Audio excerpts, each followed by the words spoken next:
aad ugu faraxsan in Soomaaliya hor u socoto kana xun dib u dhac inuu imaado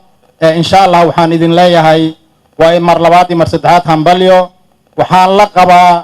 saaxiibkay Sheekh Usmaan in la wada shaqeeyo labada aqal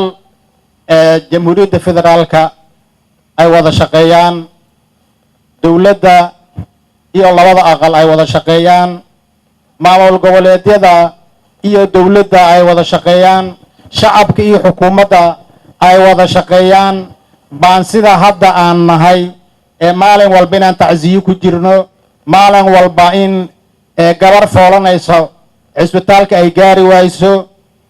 nin caafimaad u baahan inuu cisbitaalka gaari waayo waxaan kaga bixi karnaa in dhammaanteen aan ishilqaanno dhibaatadan inaan ka baxno runtii haddii maanta ay abaari dhacdo ilaahay naguma keeno ama ay gaajo dhacdo nin walba wuxuu u suxulduubayaa siduu kaga bixi lahaa dhibta ina haysata marka waa mid guud qof walba ee Soomaali ah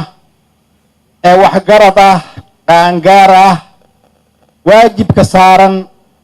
ee koowaad markii salaada iyo arkaanta islaamka laga baxo waxaan anigu soo jeedinayaa inaan ka dhiganno inaan iskaashanno si aan dhibtaan uga baxno ammaan darridan inaan ka baxno dawladda federaalka ah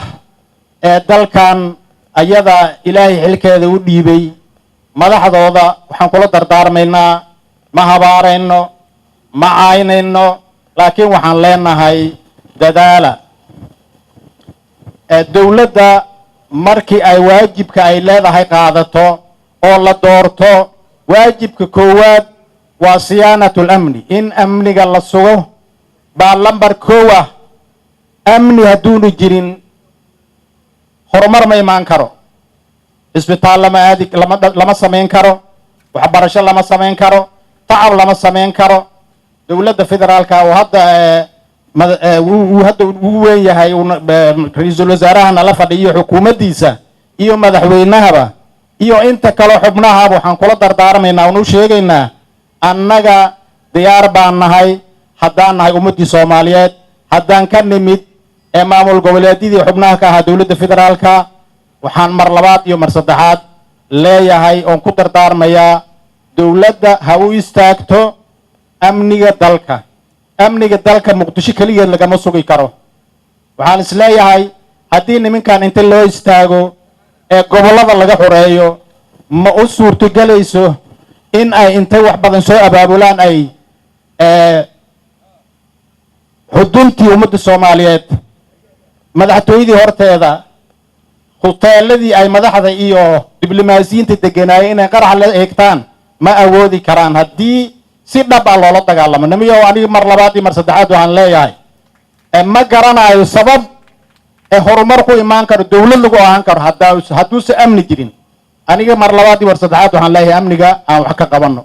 annaga haddaan nahay maamul goboleedyada xubnaha ka ah dawladda federaalka diyaar baan nahay annaga mas-uuliyiinta ugu horreyn qoryaheena qaadanaynaa barkintayna noogu jiraan qof walba Soomaaliyeed maanta qori buu haystaa nimankaan aan iska celinno waxaan mar labaad mar saddexaad leeyahay waa idin hambaleynaynaa aqalka sare oo maanta martida u nahay ilaahayna waxaa idinkaga baryaynaa inuu hawshiina idinla kaalo oo dawladdana aad ku hogaamisaan dariiqa saxda ah ood u sheegtaan meelaha khatarta ummadda Soomaaliyeed ugu imaan karto waxaad u badan tihiin rag khabiir ah iyo gabdho yaanan ragga kaliya dhihina dadka muuqda oo ama aan aqaano waa dad hore u soo shaqeeyay ama aan leeyahay maanta loo qaateen waayo baad u badan tihiin insha Allah dawladda ayadan mar labaad waxaan kula dardaarmayaa in si dhab ah